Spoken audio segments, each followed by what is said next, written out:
வணக்கம். தமிழ்நாடு அரசு மற்றும் ஆளுநர் என்.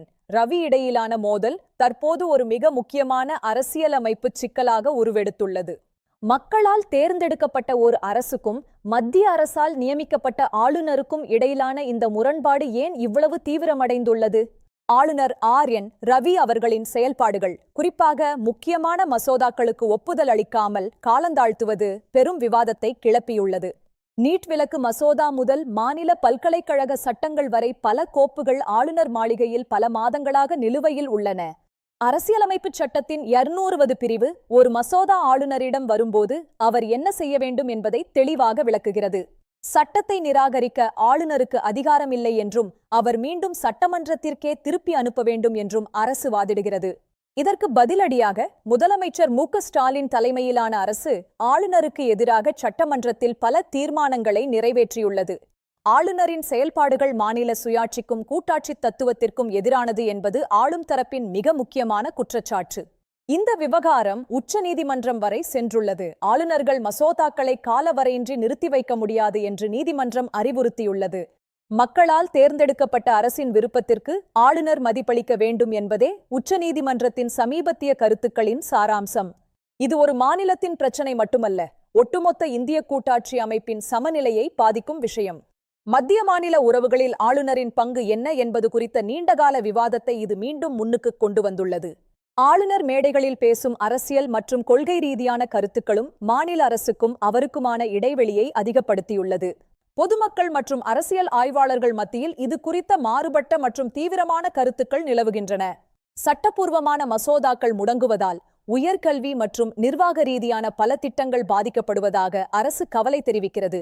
குறிப்பாக உயர்கல்வித்துறையில் துணைவேந்தர் நியமனங்கள் தொடர்பான இழுபறி பல்கலைக்கழக நிர்வாகத்தை சிக்கலில் ஆழ்த்தியுள்ளது. அமைச்சரவையின் ஆலோசனையின்படி ஆளுநர் செயல்பட வேண்டும் என்ற அரசியலமைப்பு விதி இங்கே மீறப்படுகிறதா என்ற கேள்வியும் எழுகிறது. சட்ட வல்லுநர்கள் இது ஒரு மிகப்பெரிய அரசியலமைப்பு சிக்கல் என்று எச்சரிக்கின்றனர். இது நிர்வாகத் தேக்கத்திற்கு வழிவகுக்கிறது. தமிழ்நாட்டில் இதற்கு முன்னரும் இதுபோன்ற மோதல்கள் நடந்துள்ளன. கடந்த காலங்களில் நிலவிய இணக்கமான சூழல் இப்போது மாறியதற்கான காரணங்கள் என்ன?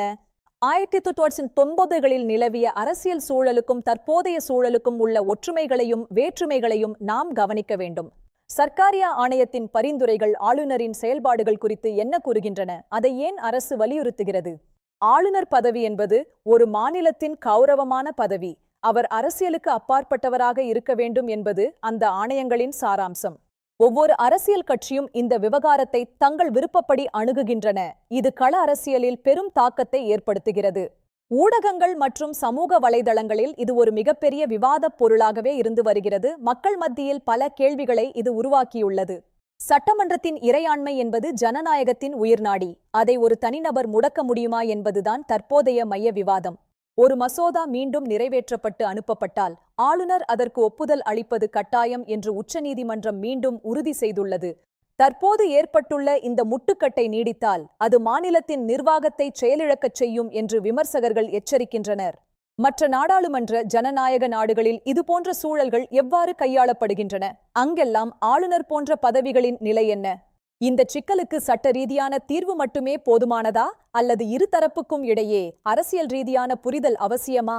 அரசும் ஆளுநரும் இணைந்து செயல்படுவது மட்டுமே மாநில மக்களின் நலனை உறுதி செய்யும் என்பது சமூக ஆர்வலர்களின் கருத்து. குறிப்பாக ஆன்லைன் சூதாட்ட தடை சட்ட மசோதா மீது நிலவிய நீண்ட கால இழுபறி மக்கள் மத்தியில் பெரும் அதிர்ச்சியை ஏற்படுத்தியது. சமூக நலன் சார்ந்த சட்டங்கள் தாமதமாவது நிர்வாகத் தோல்வியாகவே மக்களால் பார்க்கப்படுகிறது. இது ஆளுநர் பதவியின் மீதான நம்பிக்கையை குறைக்கிறது. சட்டமன்ற சபாநாயகரின் அதிகாரங்களும் ஆளுநருக்கு அவர் அனுப்பும் கடிதங்களும் இந்த சட்ட போராட்டத்தில் முக்கியமான பங்கு வகிக்கின்றன. மசோதாக்கள் மீண்டும் நிறைவேற்றப்படும் போது அதற்கான ஜனநாயக வழிமுறைகளை சபாநாயகர் எவ்வாறு கையாள்கிறார் என்பது கவனிக்கத்தக்கது. மத்திய அரசுக்கும் மாநில அரசுக்கும் இடையிலான உறவு இந்த மோதலால் மேலும் சிக்கலான நிலையை நோக்கி நகர்ந்து வருகிறது. கூட்டாட்சி அமைப்பில் ஒவ்வொரு அங்கமும் தன் அதிகார வரம்பிற்குள் செயல்படுவது மட்டுமே அந்த அமைப்பின் வலிமையை உறுதி செய்யும். ஆளுநர் பதவி என்பது ஒரு மாநிலத்தின் கௌரவமான பதவி. அதன் மாண்பை காப்பது இரு தரப்பினரின் மிக முக்கியமான கடமையாகும். ஆளுநர் மாளிகைக்கும் மாநில அரசுக்கும் இடையிலான இந்த தகவல் தொடர்பு இடைவெளி நிர்வாகத்தை சீர்குலைப்பதாக ஆய்வாளர்கள் கூறுகின்றனர். எதிர்வரும் தேர்தல்களில் இந்த மாநில உரிமைகள் விவகாரம் ஒரு மிக முக்கியமான அரசியல் ஆயுதமாக பயன்படுத்தப்படும் என்பதில் ஐயமில்லை. மக்கள் தங்களின் உரிமைகளை யார் காக்கிறார்கள் என்பதை உன்னிப்பாக கவனித்து வருகிறார்கள். இது தேர்தல் முடிவுகளில் எதிரொலிக்கலாம். முடிவாக இந்த மோதல் முடிவுக்கு வந்து அரசும் ஆளுநரும் இணைந்து செயல்படுவது மாநிலத்தின் வளர்ச்சிக்கு மிகவும் அவசியமானது. ஜனநாயகத்தில் விவாதங்களும் கருத்து வேறுபாடுகளும் இருக்கலாம், ஆனால் அவை நிர்வாகத்தை முடக்குவதாக அமைந்துவிடக்கூடாது. அரசியலமைப்புச் சட்டத்தின் தீவிரமான பிரிவுகளை பயன்படுத்துவது ஜனநாயகத்திற்கு ஆரோக்கியமானதல்ல என்ற எச்சரிக்கையும் இங்கே விடுக்கப்படுகிறது. இந்திய ஜனநாயகத்தின் வலிமை அதன் கூட்டாட்சி தத்துவத்தில்தான் உள்ளது. அதை சிதைக்காமல் காப்பது நமது பொறுப்பு. மத்திய மாநில அரசுகளுக்கு இடையிலான கூட்டுறவு கூட்டாட்சி என்பது வெறும் வார்த்தையாக இல்லாமல் செயலில் இருக்க வேண்டும். நிர்வாகம் தடையின்றி நடக்கும்போதுதான் மாநிலத்தின் வளர்ச்சி மற்றும் மக்களின் நலன் முழுமையாக உறுதி செய்யப்படும்.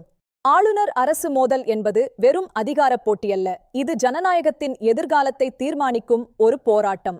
தமிழ்நாடு அரசியல் வரலாற்றில் இந்த அத்தியாயம் மிகவும் முக்கியமானது. இது ஜனநாயகத்தின் வலிமையை சோதிக்கும் காலம்.